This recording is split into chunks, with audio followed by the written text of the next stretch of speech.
Today we're doing brakes on rotors and pads on a 2014 Jetta SportWagon.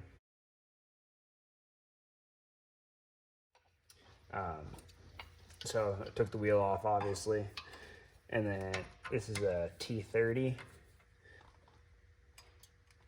We'll see if it comes free or not.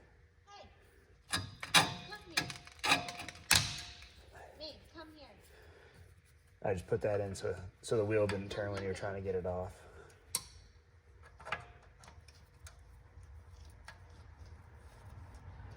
Got that out. All right, once you get that out, I always try to compress this with a C-clamp, but compress the caliper piston with a C-clamp, but it doesn't look like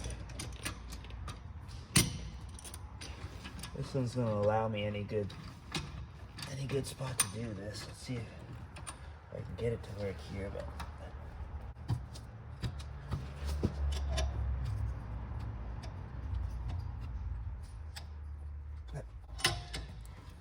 may have done it a little bit. We'll try it. So you have a 13 millimeter, 2 bolts right back here, holding one up here and one right down here, holding this section of the caliper on, which you need to get off to be able to slide your rotor off.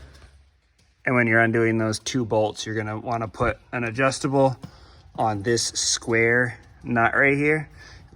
This bolt threads into this square nut, and then that allows this center part of the caliper to come off. And it comes out, and then this now is free. All right, now that we got those 2 13 millimeter bolts out of the back here, hopefully we can slide this off and out of the way. All right, so we had the piston compressed enough with the C-clamp.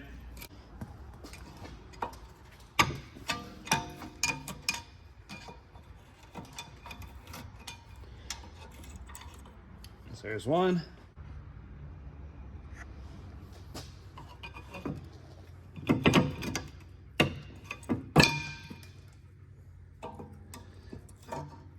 And there's the back one. So these pads are, this one's not as bad, but the front one's definitely bad. All right, now we're looking from behind underneath the car. Now to undo the rest of that caliper bracket, you want to undo these 2 bolts here. To do that, you're gonna need this socket, which is, I just bought it from Harbor Freight, so it's an Icon 14.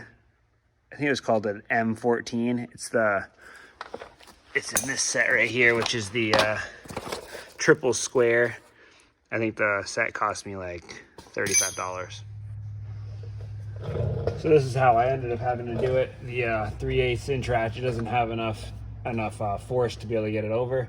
So I switched it over to a 1/2 inch breaker bar, and that works for this lower one. Hopefully we got a little bit of movement. Then you can move it over to the side here, and you get a little bit more play or room to swing. So from here, you should be able to get that bolt out. All right, now we finally got to the point where we got both of these M14 triple square bolts out, which allows this to move off and out of the way and allows you to remove your rotor.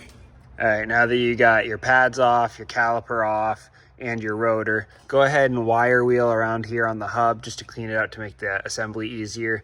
Wire wheel the threads on any bolts that are dirty, and then just put it back together. The only thing I would recommend is compress this piston just a little bit more, because your new pads are going to be thicker than your old pads that you took out. All right, now that you got everything all cleaned up, you want to take your adjustment clips for the pads and replace all the old ones. So take them off and put on the new ones. So you just, this tab here goes on the edge, and then just down in the front and on, so like that. and do it to all four. I already did this one, and then you have to do these two. All right. When you put the rotor back on, just put your little Torx T30 back in just to hold the rotor in place for you. That'll make it easier. And then you don't want to push your piston back in all the way. Right here is far enough. I measured what the pad thickness is plus the rotor, and this clears, so that's good. If you do too far and you have like a really old caliper, which this one almost looks like it, you might end up getting the piston stuck and then having to replace the caliper itself. If you have any questions or comments, please let me know down below.